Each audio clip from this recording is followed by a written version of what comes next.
Here. So we have a few new people, so I always like to sum up quickly what we've done, and feel free to review class 1 and 2. We looked at definitions of body, mind, and soul that we're using. And if you remember, Danelle, that first illustration may be up on our video. This is a model we're using right now for the soul. And I always say it has nothing to do with the actual graphic representation. This is all above time and space. So if there's no up, down, left, or right, it's just a way of us getting at the abstract. But the soul flows from the Ein Sof, the term we're using for God, for the infinite, down through 4 spiritual worlds until it reaches here, time, space, and consciousness. And the 10 sefirot flow through at every point. So we're learning about the sefirot, and they exist at every point of our soul on that umbilical cord of the soul, from actual godliness and even God down through normal life. The body is, we said, something like a spacesuit that the soul uses to move around in time, space, and consciousness. Not so easy for a spiritual being, so the soul allows that. And finally, mind, that's the byproduct of the soul flowing through the brain. We call that mind. Make sense? Then we looked at Kabbalah and how we define it. And you said we're about to receive. So Kabbalah is definitely something one receives and also something one transmits, like other unspoken traditions. If you're learning martial arts, for instance, it's not just about how you hold your hands and where your feet are. There's something else that comes through that a master teaches to a student, energetic and higher in order information. Similarly with Judaism, there's an undercurrent that can't be explained verbally, but it can be transmitted. That's how we've all received it. And even if we're not a Kabbalist, we still can learn at our level and also share at our level. It's a beautiful thing to do. But the second definition was, 10 points if you remember, not just reception, but what else is Kabbalah? What is the root used for in the Torah? Anybody? What was that? Our notes? From makbilot, from corresponding. It's correspondences. Right? So we had a whole, if you look back at the video, there were loops in the Mishkan that 50 were corresponding to the other 50. And somehow this sense that Kabbalah sets up systems within rational thought that then correspond to systems above rational thought. And by understanding the system within rational thought, for instance, what is light in the physical world, that I understand rationally very well. From that set of parameters, I then can understand something about what spiritual light is that's above rational thought. So Kabbalah tries to find ways to build within the known to understand, not understand, but to get a sense of the unknown, perhaps. Extrapolate. Very good. Very good. I like that. Thank you. And then our definition of sefirah we're working with, which there's no one word that really gets at it.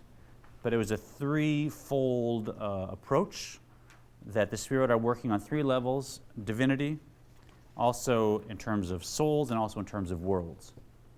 Right? So the root of sefirah, as it appears in divinity, is sapir, sapphire. There, the sefirot are emanations coming out from the Ein Sof, but still amazingly all united with the Ein Sof.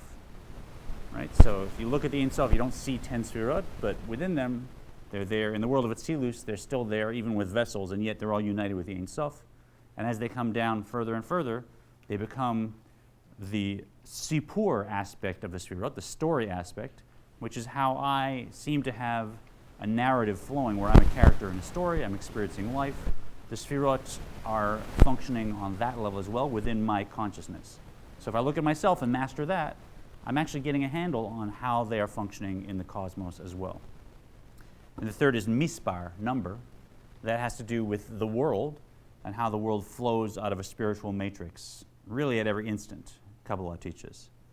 So the sefirot, they're functioning on the level of divinity as sapir, as a sort of an emanation, the level of soul like a story, and also the level of worlds like a matrix of numbers.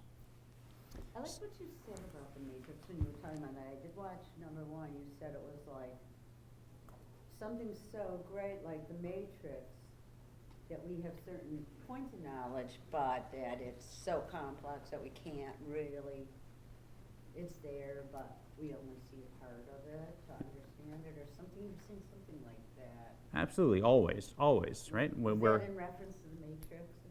any one of them, any one of them. Yeah. So when you're talking about mysticism, obviously, I dig and try and peer in and look at it, but always recognizing I'm seeing a very, very, very limited reflection of it all. Yes. But it is a reflection of it all, right? So even though it's limited, it encompasses the whole thing. And the deeper I can go into myself, the more I get a clearer picture of the whole thing, even if it's always, of course, limited, because we're finite. Yeah. Yeah, and that's such a microcosm of people's arrogance to think that they know everything when we're only just this. Yeah, it definitely is a humbling perspective. I agree. Yeah. That's where faith comes in. Yes, very good. Yeah, that was I like that. Thank you. And then we'll just quickly go through. If we go to the second page, this is page 165 in Practical Kabbalah. So we're now introduced to we're going to call them the powers, the kochot, or the attributes of Chochmah, Bina, Dat, Chesed, Gevurah, and Tiferet. Right? So the three intellectual, and then the three emotional. And that is the main division of the tree of life, is that there's three intellectual, not counting Keter, we'll leave it out of our conversation. The three intellectual, and then the ones below are emotional / behavioral. And we're going to get into the behavioral ones today. But we learned about the three powers that are within human intellect. And who can describe Chochmah is what? Wisdom, yeah, wisdom is good. That's the definition. But the idea, the spark, the idea in the form of just as it arrives, the point, the flash of insight. Right? So wisdom is the classical word for that. But wisdom in English seems to imply a lot of things. Here we're being a very specific state of consciousness. That is that flash of intuition that comes out of a vacuum. Idea. Yeah, but the idea before it's comprehensible. So the very moment the idea arrives, you don't know what it is. Do you know what I mean? Yeah? You're thinking, you say, aha, I got it. You don't know what it is at that moment, only a half a second later. So the very moment where it arrives, that's the spark of Chochmah. And we're very specific, right? So there's no comprehension in that moment because we're actually receiving light from above consciousness. It's not even a hypothesis. I don't even know what it is. It's an insight. But it's what gets you started. Yes, it's the beginning of everything. Yeah. And then, Okay, maybe I'll look into this. very much. And then Bina is what? Understanding. So that means what definitionally or dynamically in intellect? How would you describe the process of Chochmah becoming Bina looks like what?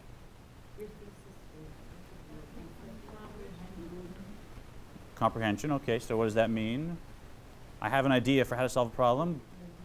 The details, very good. Right? So that's the second. So if you like, Chochmah might be the thesis statement. Bina would be the development of that thesis. In that everything. Yeah, everything. So the way you fill out all the details and crystallize and develop and categorize, organize thoughts, or not thought, but organize intellect, that's Bina. And finally, Dat is what? We call it knowledge, but what is it dynamically?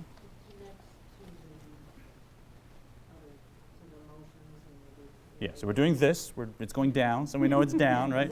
It's connecting. Still intellect. But Chochmah and Bina, without Dat, is just purely intellectual, cold, calculating, analytical. So you're asking what Peter is? What Dat is, the third one. Oh, dot. Yeah. That's part of.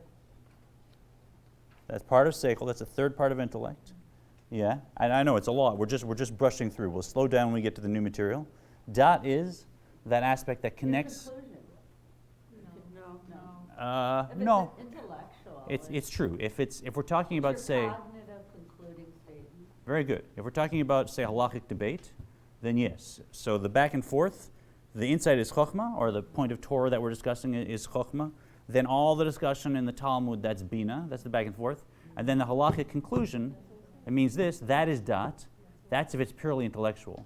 Mm-hmm. But here, when we're talking about life, we actually go, another aspect is added, that's the emotion. I could have a very strong, right, so intellectually now Dat is just an opinion is what you're talking about. I've developed the opinion. Yeah, you've provided some supporting statements for Yeah, yeah. And then you conclude it with saying like, Abraham did this because Yes, blah, blah, blah, blah. exactly. But then do I feel anything about it, right? So I might have some information, Well, that, but I don't necessarily have a sense of attraction or boundaries around that. I'm not loving it. I'm not afraid of it. That's where dot comes in. It connects intellect to emotions. And then finally we get to chesed, gevurah, tiferet, which we learned last week. Chesed we describe as what? If you did chesed with your arms, what would it look like? No, chesed, chesed, chesed. I'm bestowing, right? I'm giving, I'm contributing, I'm granting, I'm acting with kindness, right? That's Abraham. Gevurah is what with your arms? Yes, there, Wonder Woman, right? So contracting, making a boundary, not bestowing. Say someone asks me for $100 on the street and it looks like they're kind of a con artist. I get a sense. Maybe Gevurah comes in and says, I don't think so, right? This doesn't look like a good way to use my charity. And then Tiferet is what? balance, beauty, harmony. Nice, right? So we take Chesed and Gevurah, which resist each other emotionally, and we allow them to flow together to create a new flow, Tiferet, compassion or beauty. And that actually, it can tolerate everything. It leans towards Chesed, as we said, but also it understands Gevurah. So now I'm actually contributing, but I'm contributing knowing that the recipient may not be entirely worthy, but I'm going to contribute anyways. Chesed doesn't care about the recipient. Gevurah doesn't care about giving. Gevurah is just concerned about withholding. Tiferet will give knowing there may be some issues with the recipient, but will give anyways. Give them a chance, say. And I really enjoyed our Hanukkah experiment last week. Did anybody use that meditation for the rest of Hanukkah at all? Anybody? Maybe I did. You did? Very good. So I was talking to my kids, and they said to me, what did the boy candle say to the girl candle? I said, do you want to go out tonight? Oh, sorry. Such an old-fashioned joke. I apologize. Yeah, you're laughing. Good. So one thing I want to explain. What was milk cut? We haven't gone to that.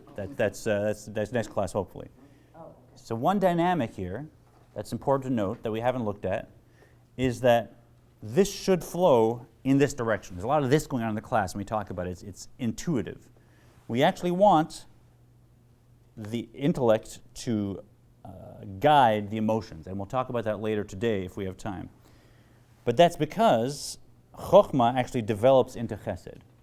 So along with this structure, you'll see there's 3 columns on this tree of life. Let's put that up on the screen for one more moment if you haven't. You got it? You're with me? Right? So there's a right column, which is Chokhmah, Chesed, Netzach, a left column, which is Bina, Gevurah, Hod, and then a center column, which for us is Dat, Malchut, Tiferet, Yesod. Keter we're not discussing. So each column flows from top down and actually develops out of it. So Chesed, which we learned about, kindness as an emotion, develops out of the intellectual aspect of Chokhmah. Gevurah, strength, develops out of the intellectual aspect of Bina.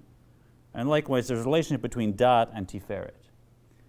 And then when you go further, they don't actually flow out, but they actualize. As we learn about them today, you'll see how Netzach actualizes Chesed, allows it to behave, so to speak, and Hod actualizes Gevurah, etc. So the structure also flows this way in pillars and flows down with the emotional attributes developing out of their corresponding intellectual attributes. That'll be very important as we start talking about how we apply this in life, because that's the direction we always want to apply. Intellect leads emotions. So now let's get to, drumroll please, anybody? Thank you. Turn the page. We have our Netzach. So Netzach, here's a little visual for those of you who like the visual intro. Netzach means victory. Some people describe it as consistency. And generally Netzach in the interpersonal, in our world that we live in, is that moment of reaching across the interpersonal boundary. Right? If I'm in a foreign country and I don't know where something is and I have to walk up to somebody and try to talk to them in that language, yes, then You got it? Then that moment when I'm not sure who to talk to, I try and find somebody, I approach them, I smile, I say hello, and then I create a connection. That's netzach in action. If you've had that experience of crossing the interpersonal boundary, look at what that flow is inside, that's actually netzach. It's the first moment when all of this intellectual activity and then the emotional resultant activity that adds energy to it finally flows out into the interpersonal and becomes the potential for action, right? Action is actually malchut, action is later, but netzach is that energy that is the first drive to cross the interpersonal boundary. It could be with a person, it could be with information. You know what, I want to learn French, I want to learn Yiddish, I'm gonna sign up for a class. That's netzach as well.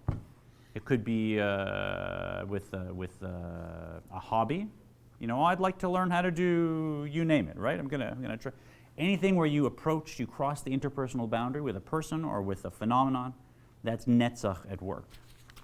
Yeah, so let's read from Practical Kabbalah, page 173. Why don't we start over here, Joey, in the road less traveled.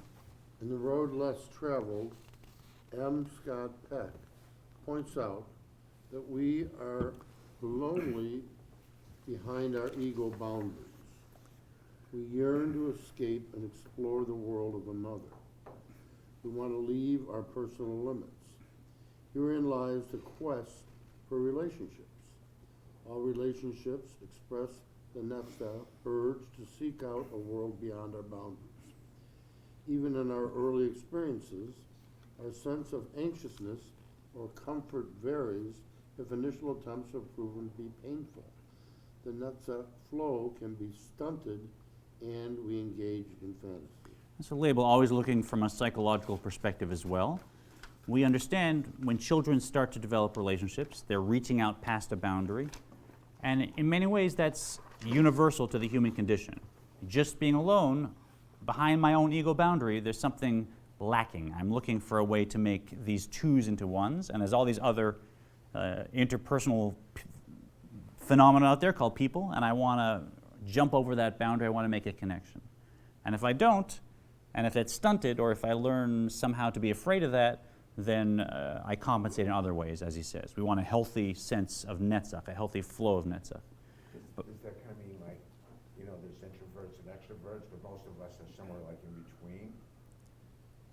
I guess so, yeah. I mean, introverts have a different way of approaching netzach, but an introvert can also have a comfortable flow of netzach. It's just a different style, perhaps. It can even be situational where your life changes and you are, more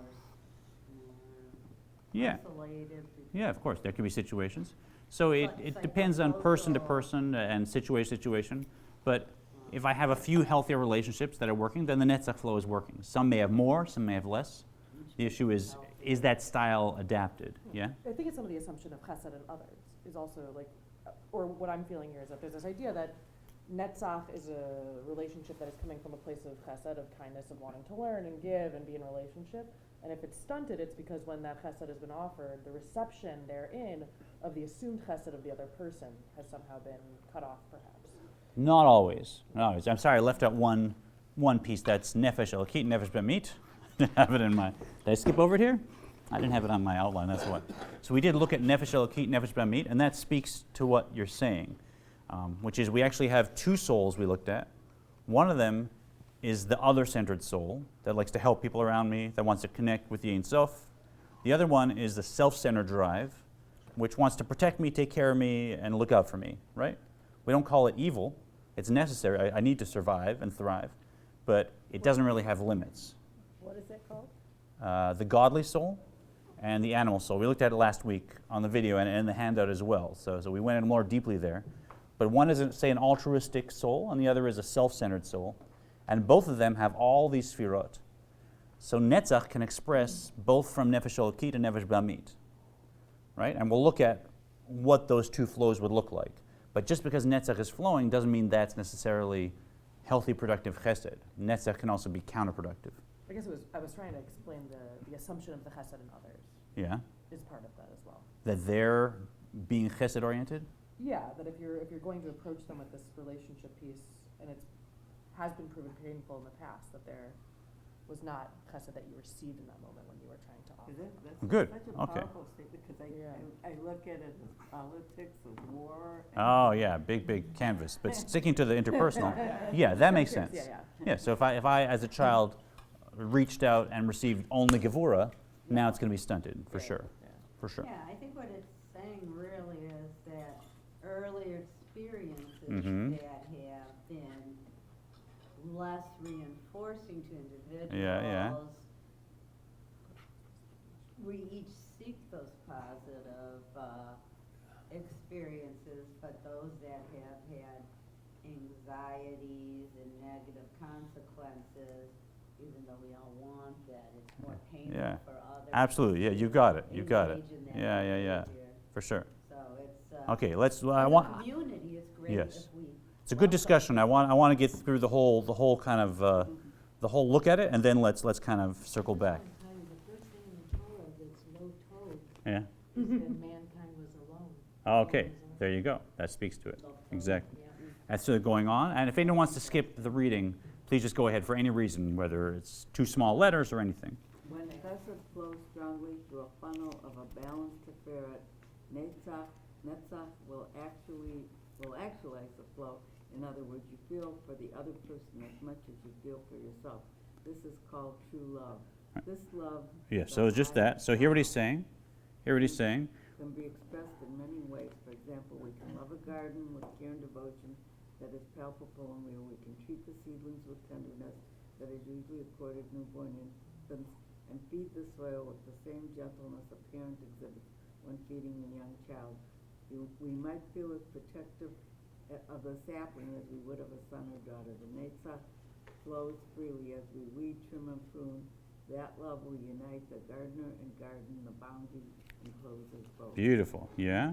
So Tiferet wants to flow, but it actually, Chesed wants to flow rather, but it wants to flow taking into account Gevura, being funneled through Tiferet fully and in a balanced way. Then Netzach actualizes that flow with a sense of reaching out. And that's what allows us to create a new boundary, not just the ego boundary around myself, but a boundary around two, making them one. And it may be a person, it may also be a garden, it may be learning from a text, right? We're always reaching out with that sense of netzach, and that's the first movement away from my own ego boundary. And going on, when the purpose? When the purpose of gardening is merely to create a showpiece to impress others, there is less tenderness and connection. Under those circumstances, the ego. Oh, sorry, I just go till there. Yeah, so here he gets into the balance of nefesh alkit and nefesh ba'amit. But you get a sense netzach is quite, it's straightforward to grasp, because we all understand that wanting to reach out to connect with someone, or someone reaching out to connect with us, and finally creating a new boundary around both of us, that is netzach flowing. Now, how that's nefesh alkit, obviously. Me trying to create a positive connection to someone else that's balanced, that's appropriate, that's helpful. How would nefesh ba'amit flow through netzach, perhaps? Yeah, so that self-centered drive, if that is now flowing through netzach, what might that look like? What would an interaction be, for instance? If you had it flowing for yourself, is that what you're saying? What's in it for me with the relationship with someone else? Yeah, so that's good. I'm going to give you an example, right? That goes back to politics. Okay. Politics is full of that, right? Or I want to be friends with you, what can you do for me? Okay, very good, right? So somebody who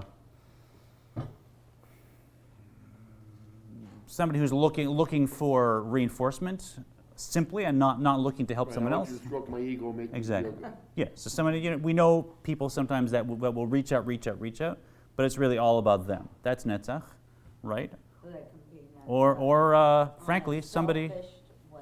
yeah, any selfish motive. Okay. Or more obviously, someone, God forbid, there was a report a few years back of somebody in a car trying to get kids to come into their car, right? That's also netzach, right? Hey, your dad said that I should pick you up at the parking lot. Come on, get in this car. God forbid anyone follows, right? That's also someone reaching out, trying to create a connection, but obviously not with anyone else's good in mind. Okay. So you can go to the extreme. Netzach is a neutral flow that can be used by nefesh alokit or nefesh ba'amit.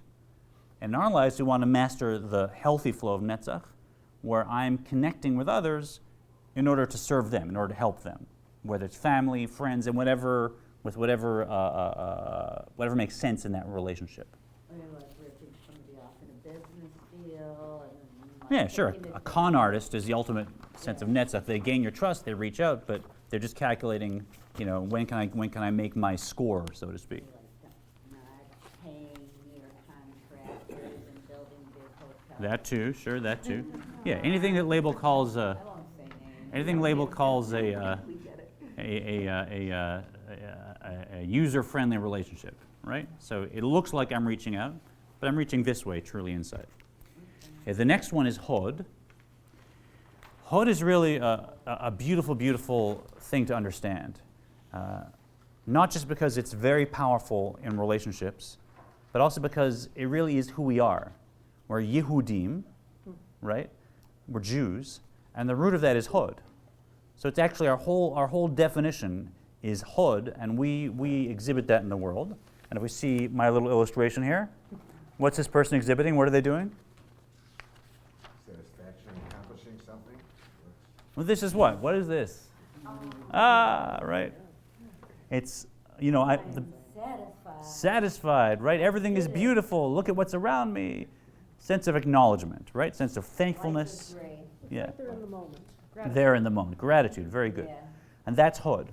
Hod is all those things. Hod is a sense of acknowledging the goodness and the beauty that is around me in whatever phenomenon, whether it's nature or relationships or health, A rainbow. anything. Yeah? Yeah. Behind her. And it's also a sense of thanks, right? When we say the modeh ani in the morning, that's also from the root hod. So the first moment in a Jewish day often is waking up, and those first words are, I'm grateful, right? I may have a headache, maybe I didn't sleep well, maybe I got a rough day ahead of me, but this is a gift. I'm grateful. That's my first stance. So in many ways, this is at the core of who we are at Temple Israel, is we are those who acknowledge whatever I'm encountering, that's what I'm supposed to be encountering. Whatever I'm encountering, it is, say, a ray from the Ein Sof, even if it looks like it's just physical world. That's hod. Let's read a little in Practical Kabbalah on page 180. Where did we stop? I'm going to go with the Mishnah tells us. The Mishnah tells us not to judge others until we stand in their shoes. And since everyone is born with different spiritual, genetic, and environmental shoes, it is impossible for us to wear them. Let's go on. The flow of the sefirot or chod is responsible for the creation of space and relationships. It provides the opportunity for the listener to pause and empathize.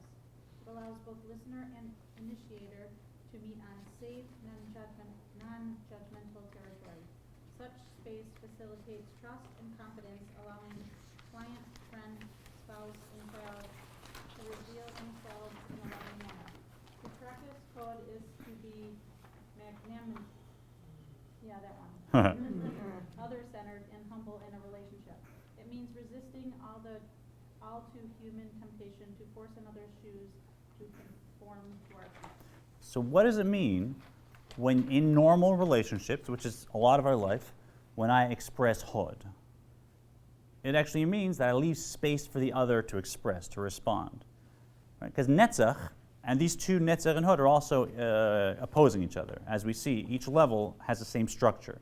Right? Chokhmah and Bina opposed each other, and Dat fused and then allowed them to become an emotion. Chesed and Gevurah opposed each other. Tiferet fused and allowed them to become now behavior. And in behavior, netzach, reaching out, I want to be your friend, I want to convince you of some point, I want to connect with you, I want to sell you this thing. You can reach out, but not leave any room for the other, not even be watching, are they following what I'm saying? Are they welcoming this approach? Do they want to say something?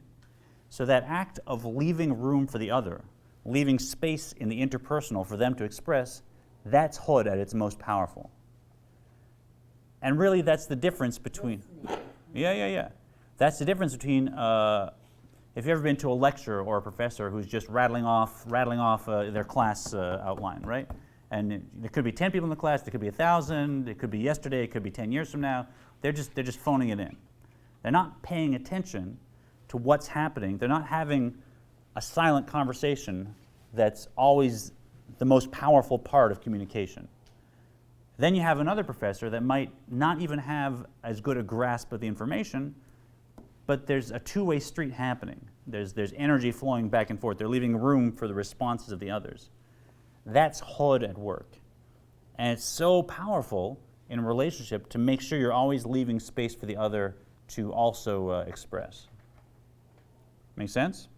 So does that mean it's like your internal conversation on the good side or whatever, like, except leaving the room to let in, like, the other person's point of view?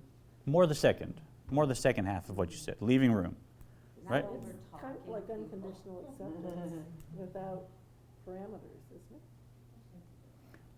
I don't know that it's necessarily unconditional acceptance. It's acknowledgement, Acknowledgement. right? It's- Someone could be a terrible person. I could be a police officer having to deal with this terrible person, and I'm not going to accept their terrible activities. No, But if I'm yeah, watching, I paying think attention, it's- leaving room, yeah. well, it may feel like I'm splitting hairs, but actually, in Judaism, or in Kabbalah, we don't really focus on unconditional acceptance. In fact, with most things, when I see something in the world that is that seems to me to be wrong. We shouldn't speak out against wrong. Okay. So we do acknowledge. We want to acknowledge, but we don't necessarily accept. We just want to leave room to get what's going on. Yeah. But if there is a problem in what I'm getting back, I don't necessarily want to accept that. I just want to acknowledge that. Right? But I have my own goals and values. That's what gives my life meaning. And if you're always coming at a person with blah, blah, blah, blah, blah, my opinion, Yeah. you know what, you turn them off, and Absolutely, they yeah. never get really that interaction to have any exchange. Yeah, leaving that room for the other, that's what creates the powerful bonding. Just Netzach alone, it often actually pushes people away. Right. Very good. Very important. Yeah. So it referenced Buber, and I don't know if you've used any, it referenced Buber when I was talking about Netzach with the I thou piece. Yeah.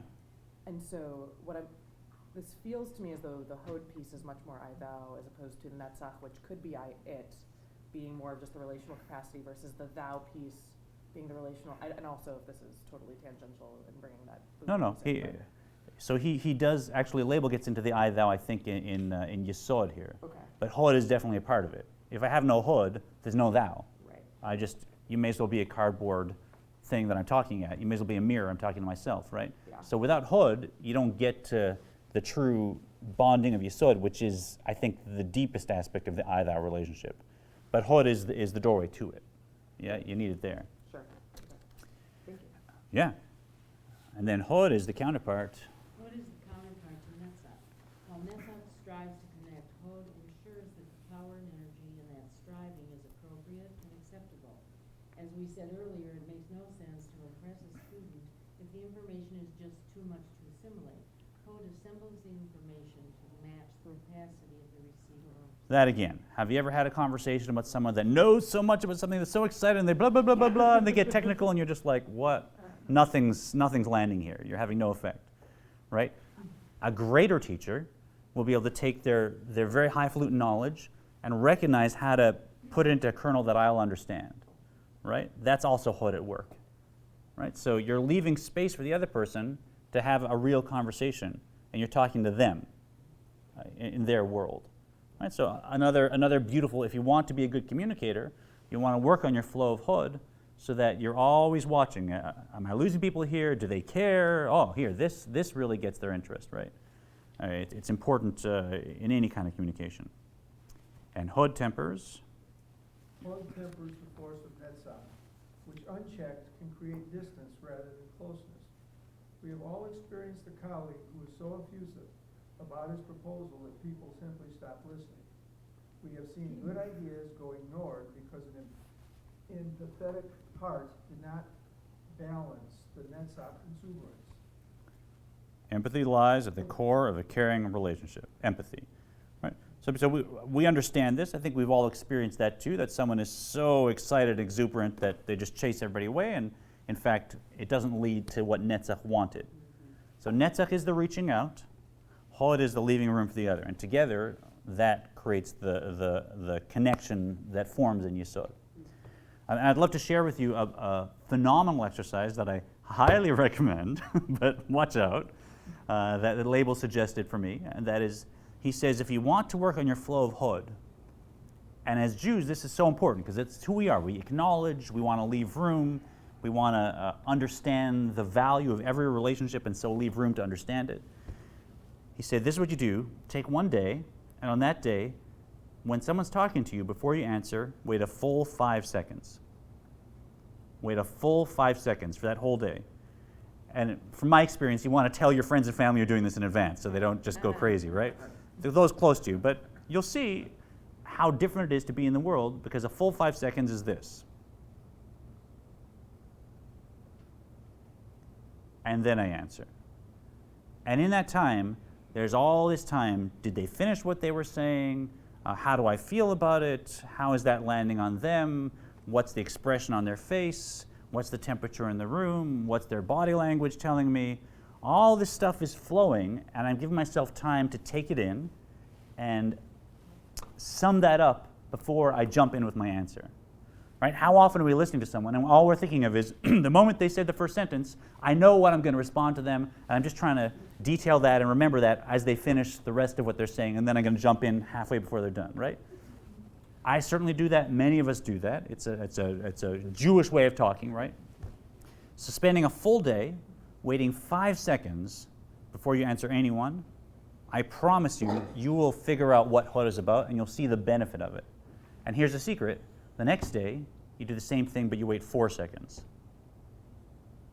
Then the next day, you do the same thing, you wait 3 seconds. And then 2 seconds, and then 1 second, and then there's just a moment. And now you've trained yourself that in that moment, when someone's done, and you're watching and listening, in that moment, before you respond, you're actually doing all the work you did in that 5 eternal seconds from that first day. You're kind of getting them, you're in the habit of leaving room for Hod, and now you can go back to a normal conversational rhythm, but in that moment, before you answer, so much more is happening.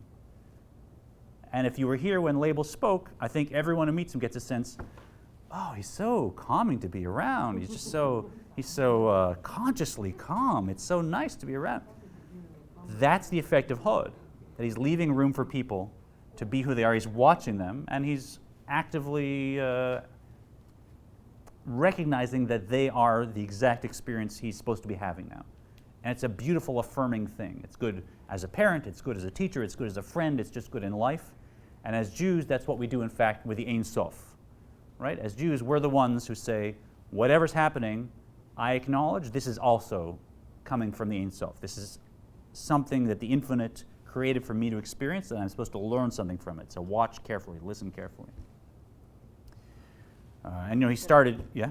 I really like that. About a minion. Oh, yeah. About, if you want a minion, which, there's only certain people don't care about a minion. Yeah. The synagogue and temple is real so big that they get enormous minions. Huh?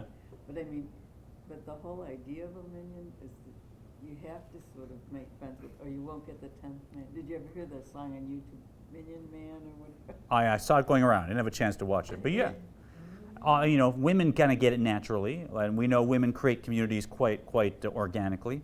Men definitely have to work on that. And that's one of the reasons why traditionally it's men that need to create a minion, because otherwise we'd go off on our own and do our thing. We're not so interested in the Netzach and Hod business, just, give me my books and my digital toys and things. So, absolutely, yeah. He says lots, but I agree. Minion is a very good way of making sure you put yourself in other people's shoes, as he says. And a great sage once taught his disciples, you should never criticize someone until you've walked a mile in their shoes. That way, when you criticize them, they'll be a mile away and you'll have their shoes.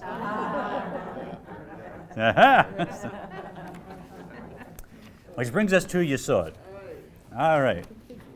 So I'll admit, this isn't like the best picture for Yesod, but it gets it. Right? Yesod is commitment. Commitment. We've done the Netzach, we've reached out, we've done the Hod, we've left space, we've found a new boundary around both of us, but what's happening there, right? How deep is that? How committed are we to that?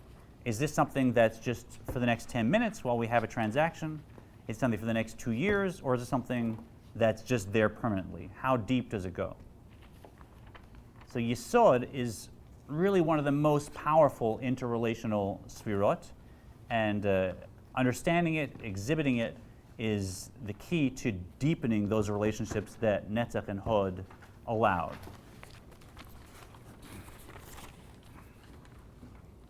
Now let's go straight into labels. Actually, anatomically, when we're looking at the body as a metaphor, Netzach and Hod are considered the two legs, the right leg and the left leg.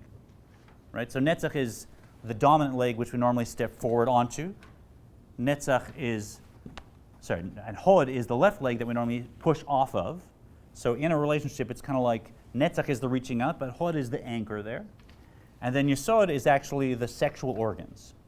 Right? So if you're looking at what is a metaphor in human life for deep connection, obviously that healthy intimacy that happens in a relationship, that is what takes two people that are compatible, that like each other, that maybe love each other, and creates a bond that goes way beyond the intellectual or even the emotional. Right? Now we are one unit. Now we are there for each other no matter what. Right? Till death do us part. That's Yesod. Right? So going beyond friendship, going beyond love, and going to till death do us part, that's the job of Yesod, if you will. So let's start at how many of us can really say, page 198 in Practical Kabbalah.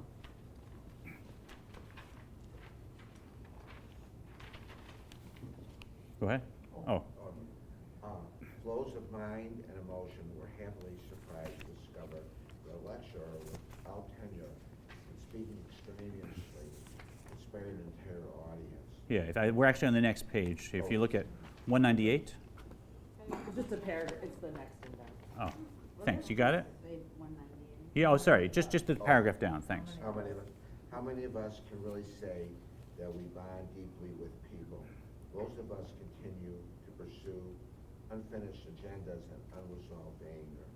We flee from insecurity and traumas from past relationships. The focus and dedication we need to pursue deep and meaningful relationships are dissipated. The mind is flooded with myriad concerns, worries, and other competing interests, leaving little space for desire.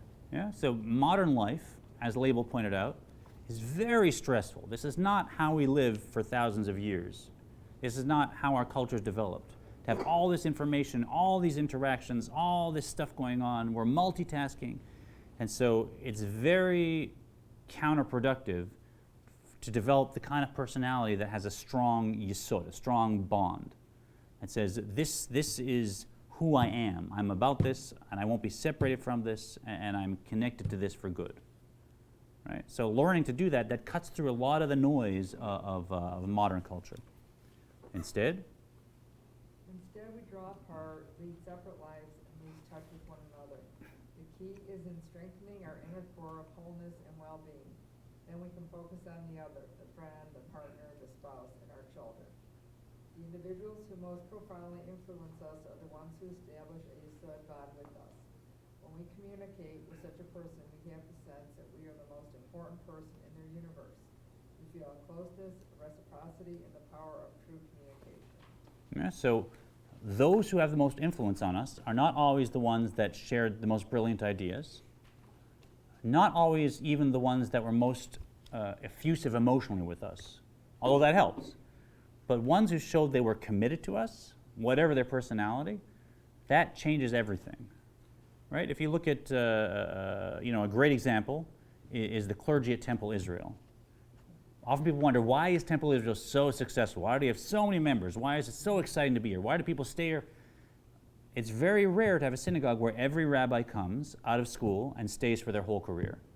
I actually don't know another place, a big place that does that. Usually you have one that has a 3-year contract, and then other people come and go through, and maybe the top rabbi stays for 10 years and leaves or doesn't. But it's very transactional, and you're never really sure. And especially the junior clergy, they come and go every 3-4 years, and then they move on, right? So what's the yesod flow in that situation? They may be the most brilliant people, the most caring people, they're excited about Judaism, wanting to connect. I get it. But they can't overcome that fact. 4 years from now, I'm going to be somewhere else. And so we all know that's a different level of yesod than at Temple Israel, where we hire a rabbi, you say hello, and you know this person's going to be here for your kids' bar mitzvahs and for simchas and for the opposite of simchas, and travel to Israel and watch you grow and watch you retire, God willing, right? That is, it doesn't matter that they're the most brilliant rabbis, and we have brilliant rabbis. It doesn't matter that they're the most caring rabbis, and we have caring rabbis. They're there for good. I said to Rabbi Lux, I said, you married us. There you go. Not yet, but yeah. You're there for all our things, Yeah. you know, for So that's Yesod at how work. many years. And when you see how that translates into a community, you understand the power of it. That yes, you want to be intellectually gifted, you want to be emotionally intelligent, you want to know how to reach out and hold space, but if that commitment is there, it changes so much, and that's how you have influence. That's how you have a deep connection with someone. You can see with any teacher, right? I mean, if you know the teacher is there for you as opposed to just teaching something, now you really hear it differently.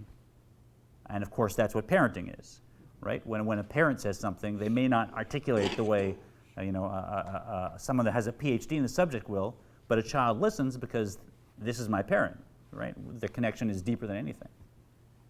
Make sense?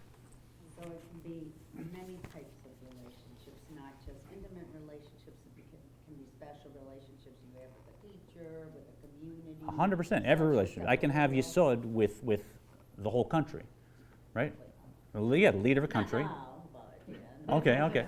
But a proper leader, right, part of that is I show commitment to the people of this country. I don't know them. Draw people together in the- I'm committed to them, right? I'm there for them. Raise strain. Yeah. I So see. you can absolutely do this with a group, and great leaders, that's exactly what they do.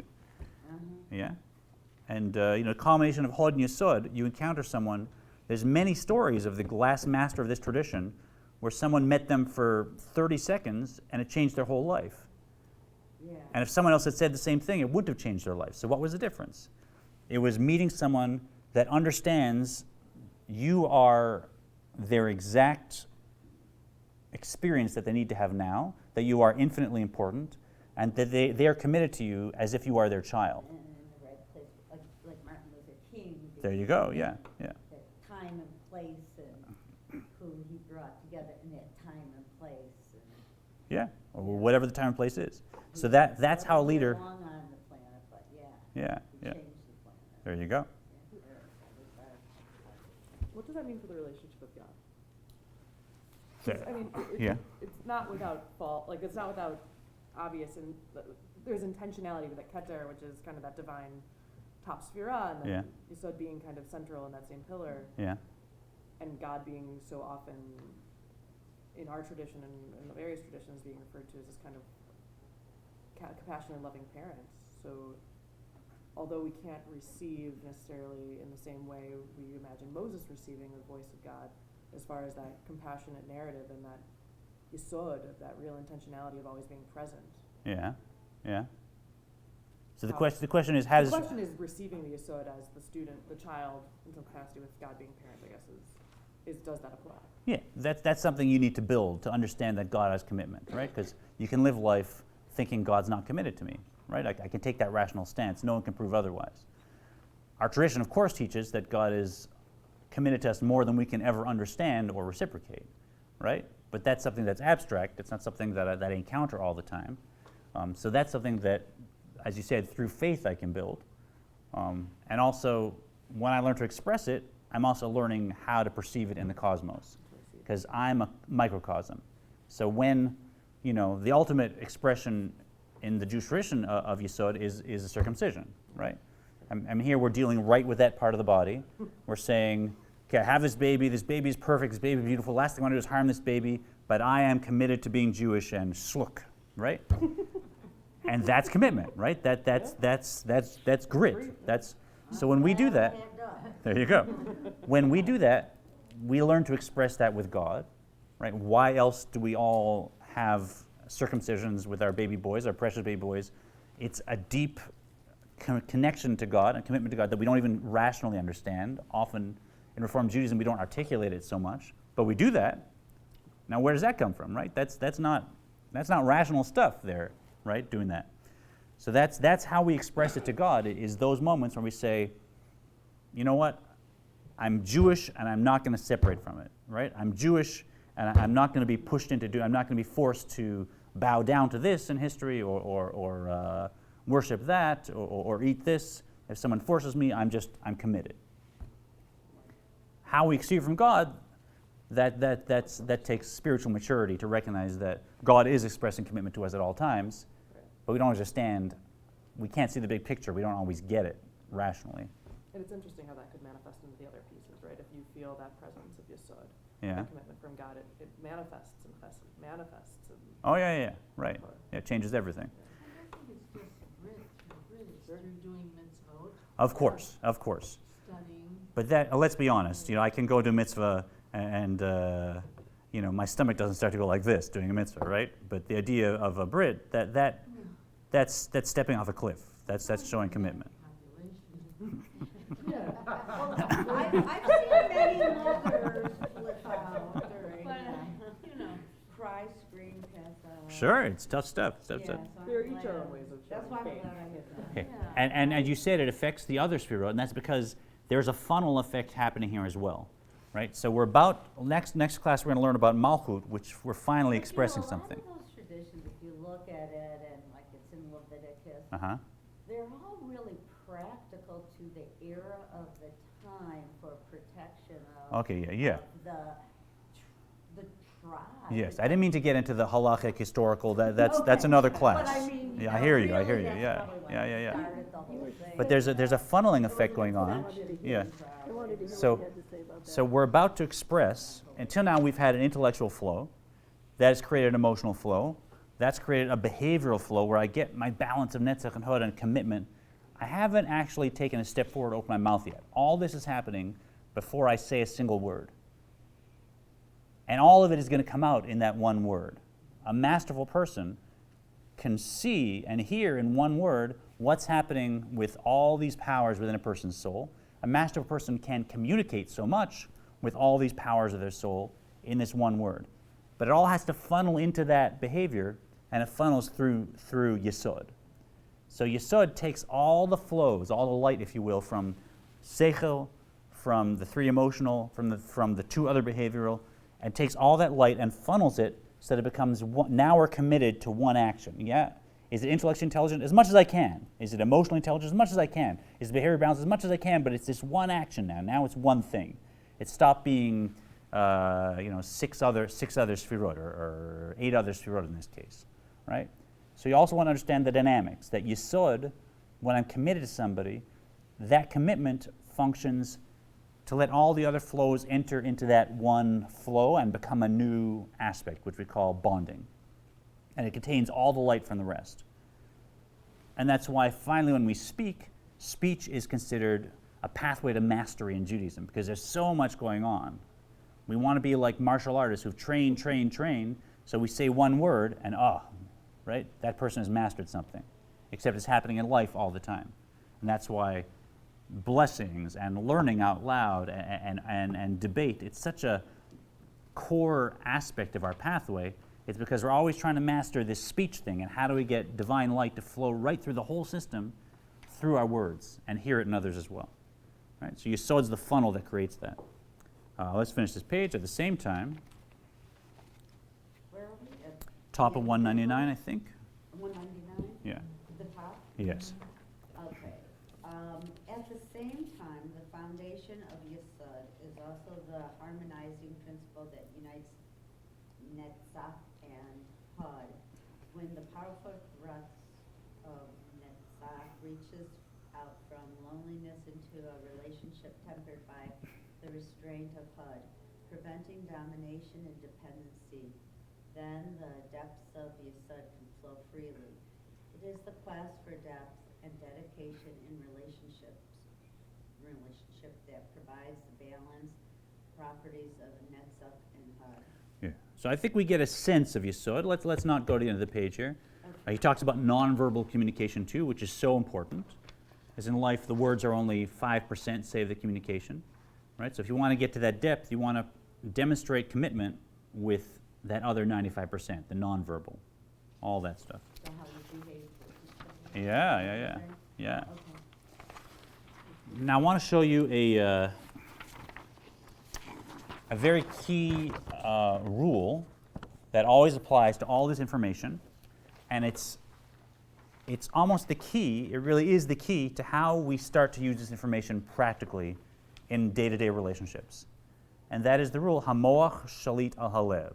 Hamoach shalit al halev. The mind rules the heart. The mind rules the heart. So we talked about,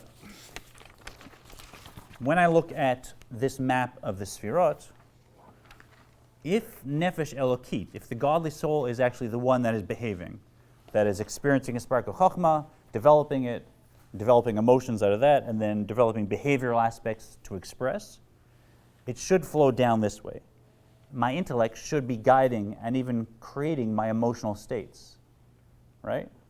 But we all know that's not true. Sometimes I say, I'd like to behave this way all the time.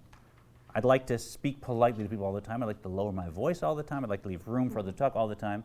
Then why don't I do it? Why is it so hard to actually do that? When I get into a conversation, I get excited, right? So why is it that that's hard? Because nefesh b'hamid is in there also.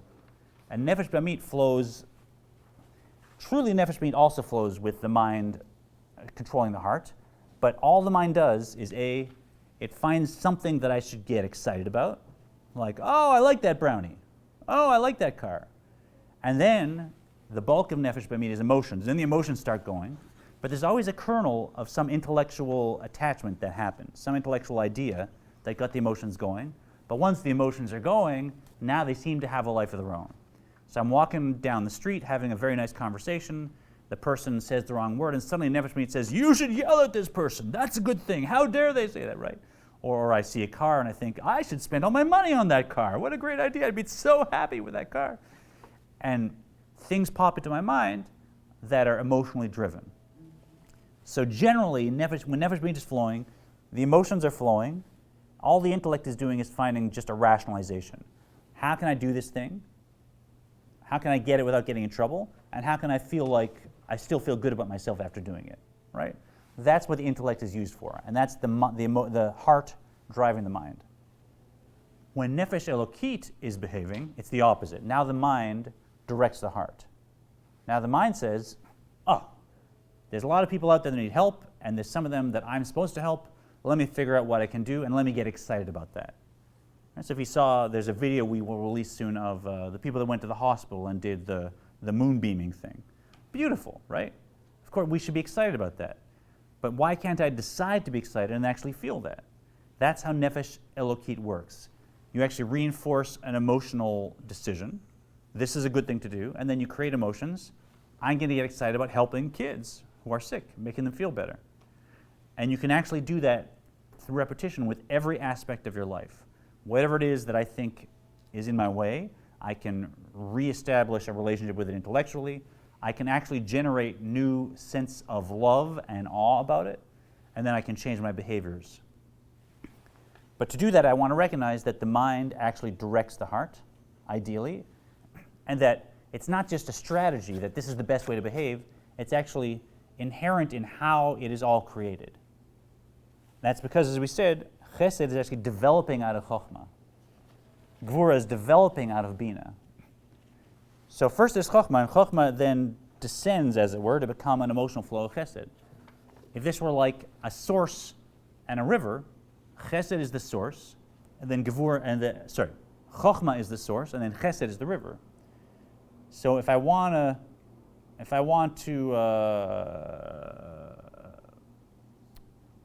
horrible.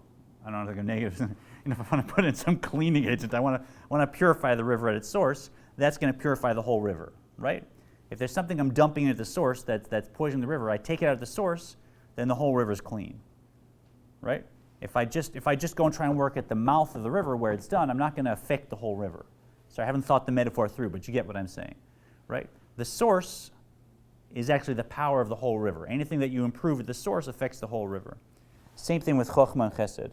Chesed is flowing out of chokhmah, so if I change my intellect, I will just change my emotion by dint of how I am being created at all times. It all flows down. Same thing with bina and gevura. I change the way I crystallize my thinking, now I will affect my sense of strength and boundaries in the world. And in general, seichel, if I master how seichel is flowing, just by nature of how the human psyche is flowing out of sefirot, I'm working at the source. I'm not working downstream. So if you want to change your emotions, just change your intellect, and the emotions will follow suit. Yeah, let's look at, these are a few readings by, I'm forgetting his name, I'm sorry. A great teacher.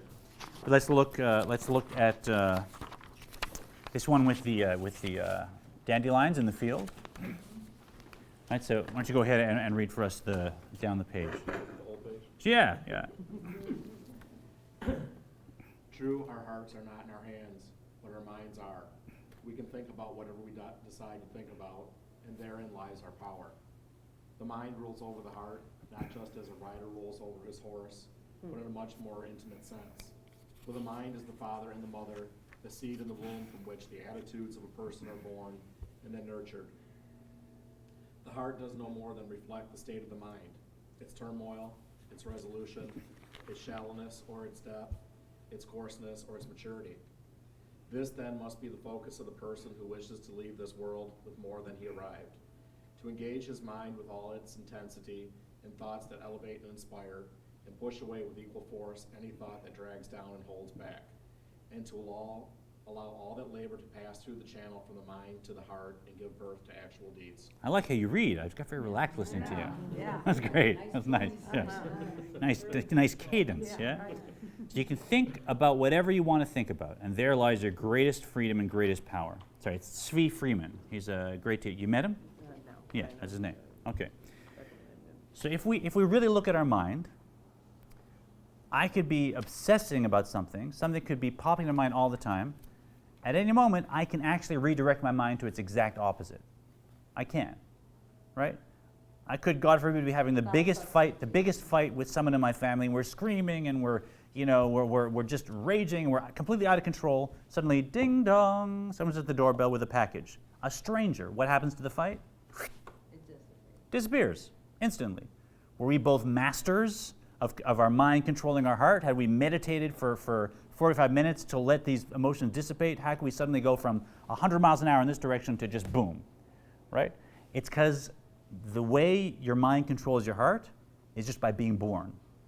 It's in our nature. And all it took was some stranger watching suddenly, and I'm realizing there's someone else here, and suddenly, boom, everything just stopped, right? From 100 miles an hour to 0.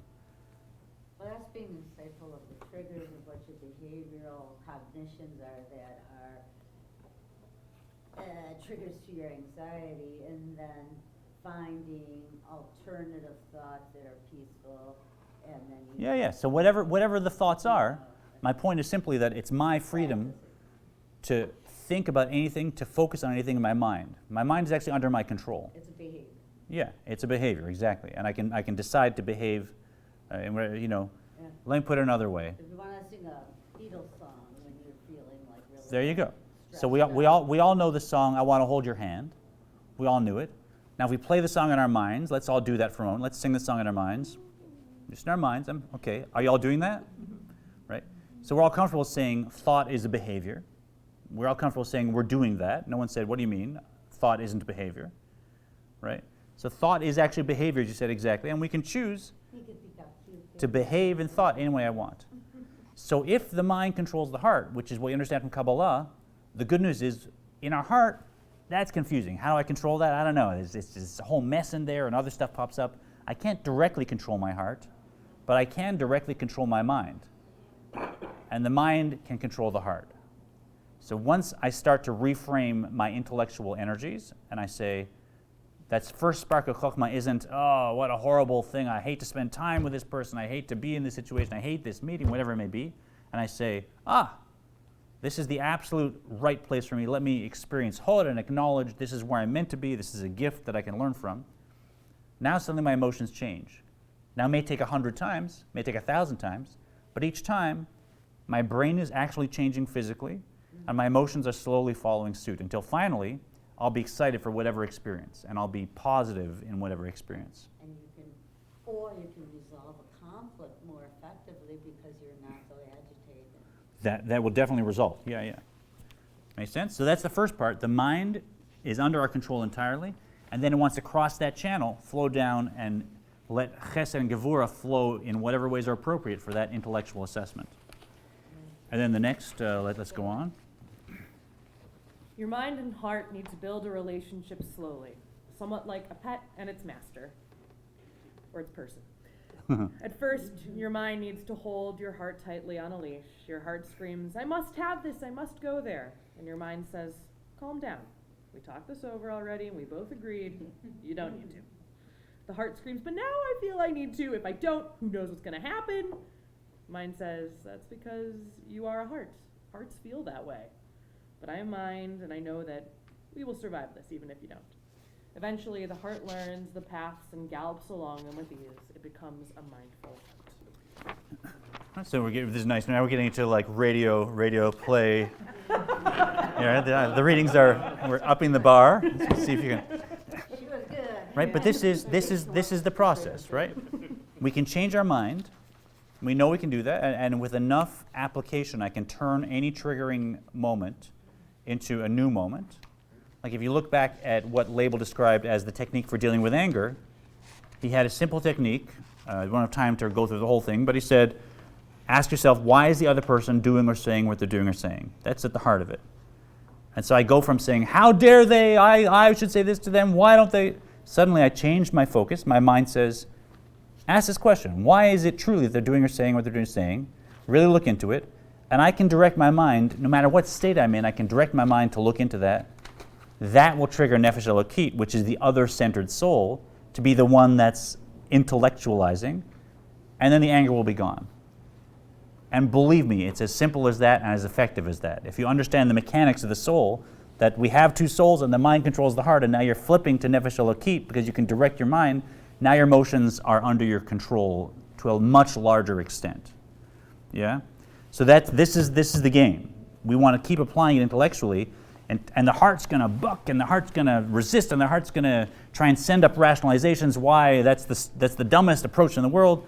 But eventually, like, say, a wild horse, it'll learn, okay, this, I'm going to get something out of this. It's fun to jump over things. It's fun to ride. This person feeds me. Okay, and this is really fun. And suddenly you have a very, very powerful being that you're actually directing that can get you much further in the direction you want to go, can leap over things. Because the secret is Nefesh Be'almit, the animal soul, that's what gives us our energy and drive in life.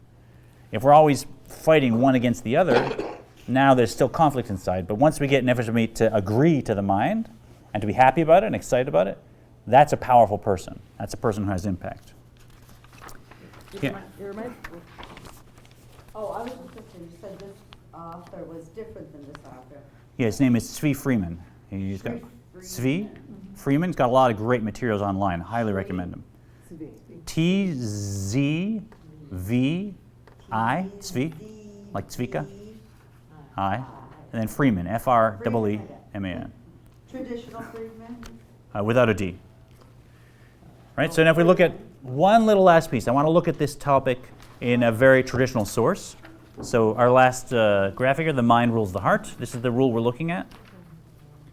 So between the two, in this approach, we want to use the intellect to guide the emotions.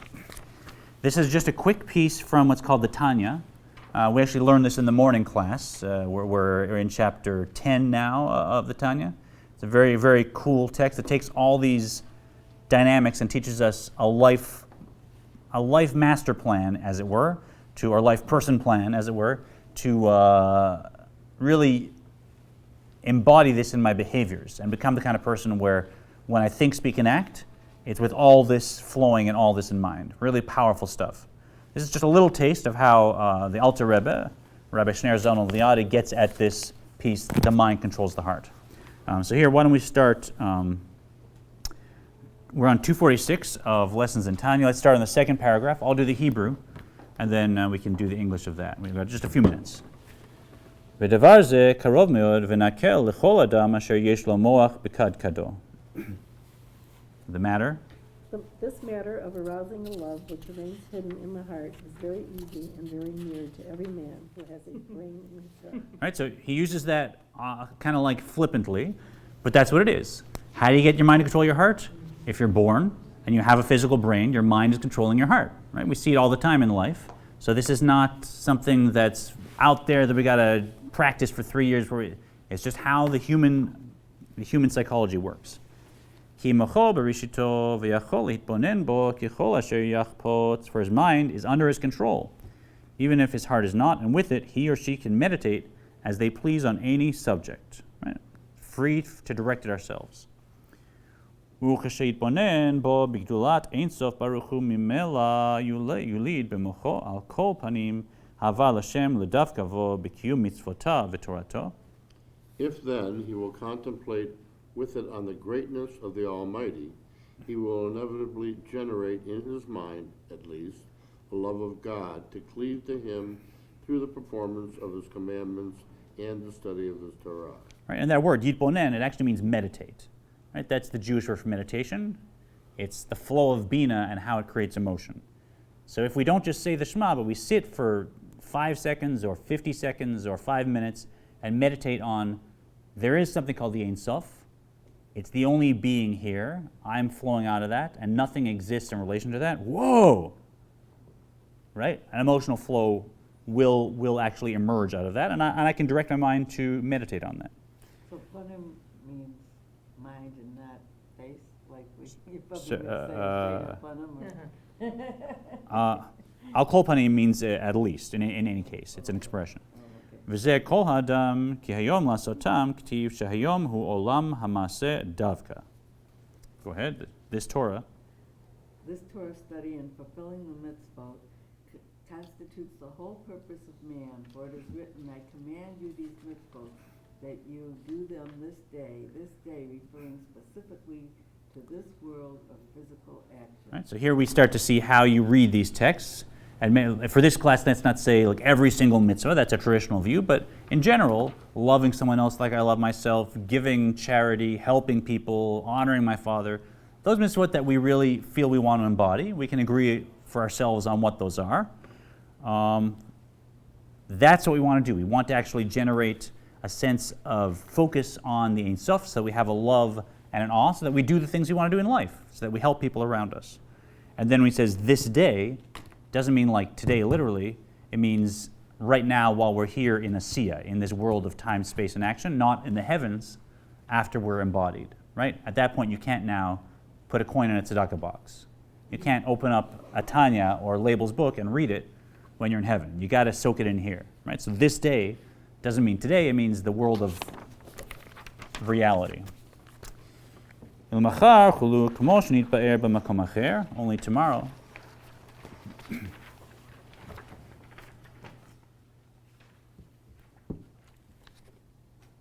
Oh, I should go ahead. Yeah, thank you. Hence the true love of God. Oh, let's just go to the top paragraph. I don't do that whole. Just only tomorrow in the afterlife is the time of reward, as is explained elsewhere. Good. And then the punchline, והמוח שליט בטבעו ותולדתו על חלל השמאלי שבלב ועל פיו ועל כל האיברים שהם כלי המעשה. The mind, by virtue of inherent nature, a master over the left part of the heart, the seat of the animal soul. Hence comes one's mandate, desires and evil thoughts, and over the mouth and other bodily organs, which are the instruments of action. And so how he describes it, the mind, not that it should be, not that we suggest this, not that you can learn this, but by virtue of its inherent nature, b'tivo, v'toldato, just how it's created, it actually is master over the heart, because the emotions are developing out of the intellect. And if you see that and get that and internalize that, now you can put that into action. If I'm not happy with my triggering response that happens 9 times out of 10 in this situation, I want to change those emotions. I can't just change them like that. Reframe intellectually, find a new way of intellectualizing it, and now I will be masterful in being able to change those emotions. That's how all this information gets put into practice. Wonderful focus. Good to go over this stuff with you guys. I'll be around to discuss, take questions, but enjoy the new year. Thank you. It reminds me of a teaching about tefillin that I once heard. It's my favorite